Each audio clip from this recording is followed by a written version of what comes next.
नमस्ते, स्वागत है आपका। आज हम पढ़ेंगे आर्थिक भूगोल।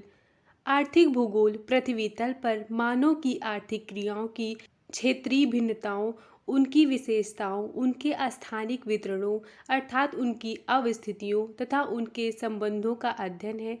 इसमें आर्थिक वितरण के प्रतिरूपों का तथा उनके कारकों और प्रक्रमों का अध्ययन होता है। आर्थिक भूगोल की परिभाषा। रेडमस ब्राउन के अनुसार आर्थिक भूगोल भूगोल शास्त्र की वह शाखा है जिसमें मानव की आर्थिक क्रियाओं पर पड़ने वाले वातावरण के प्रभावों का अध्ययन किया जाता है।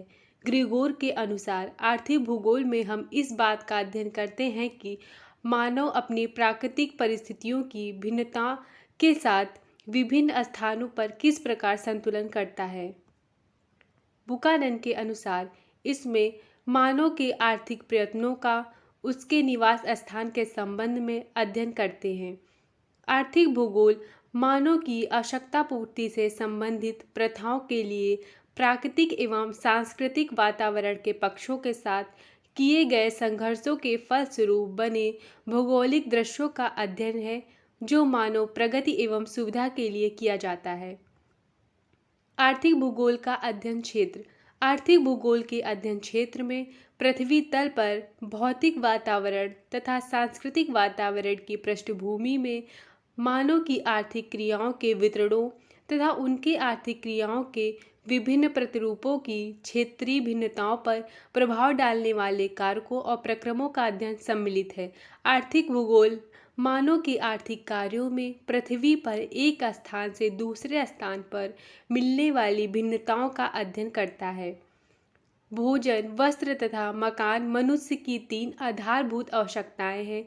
मनुष्य इन 3 आधारभूत आवश्यकताओं की पूर्ति के लिए सदा प्रयत्न करता रहता है। इन आधारभूत आवश्यकताओं की पूर्ति के लिए किए गए प्रयासों को ही हम मनुष्य की आर्थिक क्रियाएं कहते हैं। अतः आर्थिक भूगोल का संबंध इस बात से है कि किस प्रकार मनुष्य पृथ्वी के आर्थिक संसाधनों का दोहन करता है, विभिन्न वस्तुओं का उत्पादन करता है और किस प्रकार से इनका परिवहन, वितरण, उपभोग या विनिमय करता है। वस्तुतः आर्थिक भूगोल निम्नलिखित प्रश्नों के उत्तर देने का प्रयत्न करता है। आर्थिक क्रियाएं किस प्रकार की जाती हैं? आर्थिक क्रियाएं कहाँ की जाती हैं? आर्थिक क्रियाएं क्यों की जाती हैं? आर्थिक क्रियाएं कब की जाती हैं? आर्थिक क्रियाएं कैसे की जाती हैं?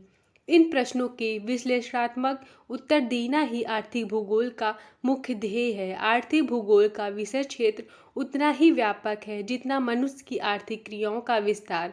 मनुष्य भूतल पर प्राकृतिक वातावरण द्वारा घिरा रहता है और यह उसके लिए लाभदायक है। वह उनसे अपनी आवश्यकताओं की पूर्ति करता है।